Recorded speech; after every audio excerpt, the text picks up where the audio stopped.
Hello my dear students. तो आज से हम शुरू करने वाले हैं टेंस की सीरीज़। ग्रामर को समझने के लिए टेंस को समझना बहुत ज़्यादा ज़रूरी है। अगर आप टेंस पे अपनी कमांड कर लेते हो तो आप कभी भी रिटन और स्पोकन इंग्लिश में ग्रामेटिकली मिस्टेक्स नहीं करते हो, आप कॉन्फिडेंट हो जाते हो। तो without any further delay let's begin. आज का पहला टॉपिक रहेगा सिंपल प्रेजेंट टेंस, जिसको हम प्रेजेंट इंडेफिनिट भी बोल सकते हैं। जो भी सेंटेंसेस जिनके लास्ट में ताते ती आता है, साथ में है वाले वर्ड्स आते हैं, हूँ, वो प्रेजेंट इंडेफिनिट के सेंटेंस होते हैं। जैसे कि मोहन बाजार जाता है, तो अगर ता है वर्ड यूज़ हुआ है, इसका मतलब हम बिना सोचे समझ जाएंगे कि it belongs to present indefinite. अब आती है रूल याद करने की बारी। तो प्रेजेंट इंडेफिनिट या सिंपल प्रेजेंट का रूल होता है सब्जेक्ट प्लस वर्ब का first form plus object. Verb का फर्स्ट फॉर्म का क्या मतलब होता है? मतलब जिस फॉर्म में वर्ब दिया गया हो, गो, स्लीप, प्ले, डांस। अब ये क्या लिखा है मैंने, एस प्लस ई एस।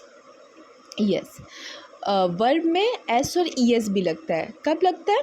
देखो, मैंने आपको हमेशा कहा है कि आपको अगर ग्रामर पढ़ना है तो जैसे हम हिंदी में टेबल्स मैथ्स में टेबल्स याद करते हैं ना, वैसे ही आपको इंग्लिश ग्रामर में पर्सन्स चार्ट याद कर लेना है।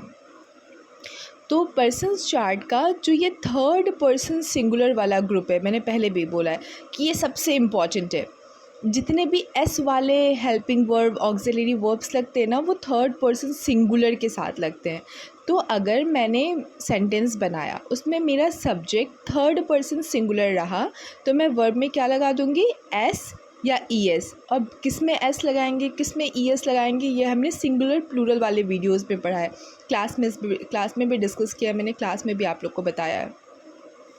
ठीक, अब देखिए, जैसे कि मेरा दूसरा एग्जाम्पल है, मैं गाना गाता हूँ। ता हूँ, इसका मतलब है कि कौन सा वाला किस टेंस का सेंटेंस है ये? प्रेजेंट इंडेफिनिट का। मैं कहाँ आया है? मैं आया है फर्स्ट पर्सन सिंगुलर। इसका मतलब है वर्ब में एस और ई एस नहीं लगेगा। तो आई सिंग अ सॉन्ग।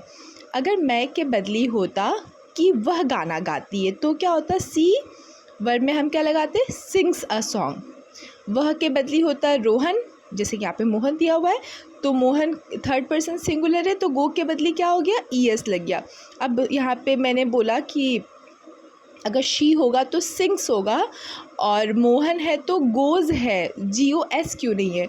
तो जब मैंने आपको सिंगुलर प्लूरल पढ़ाया था, तब हमने पढ़ा था कि अगर कोई वर्ड ओ से एंड करता है, ओ के पहले कॉन्सोनेंट है, तो हम प्लूरल बनाते वक्त ई एस ऐड करते। ये वाला रूल यहाँ पे लगता है।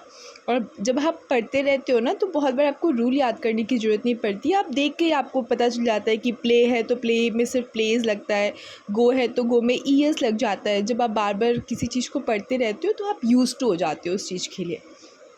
एक बार फिर इतना रिवाइज करते हैं।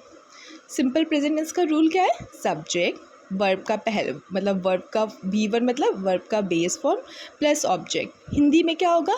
ता है, ती है, ते है, और खाता हूँ, खाती हूँ। ठीक, जैसे कि मीना गाना गाती है, या फिर मेरी मम्मी बहुत टेस्टी खाना बनाती है। तो मेरी मम्मी किस में आएगा? मेरी मम्मी आएगा थर्ड पर्सन सिंगुलर में, माय मदर। तो माय मदर क्या होगा? वर्ब V1 क्या होगा? कुक होगा। My mother cook very delicious food. अब मैंने बोला कि माय मदर किस में आया है? थर्ड पर्सन सिंगुलर में आया, तो कुक में क्या लग जाएगा? कुक्स लग जाएगा। My mother कुक्स very delicious food. अब देखो, ये तो हो गया अगर कोई कैसा सेंटेंस है? अफर्मेटिव सेंटेंस है। अफर्मेटिव मतलब नॉर्मल सेंटेंसेस है, ना वो नेगेटिव है ना वो इंट्रोगेटिव है, तो उसको अफर्मेटिव सेंटेंस कहते हैं। ये भी हमने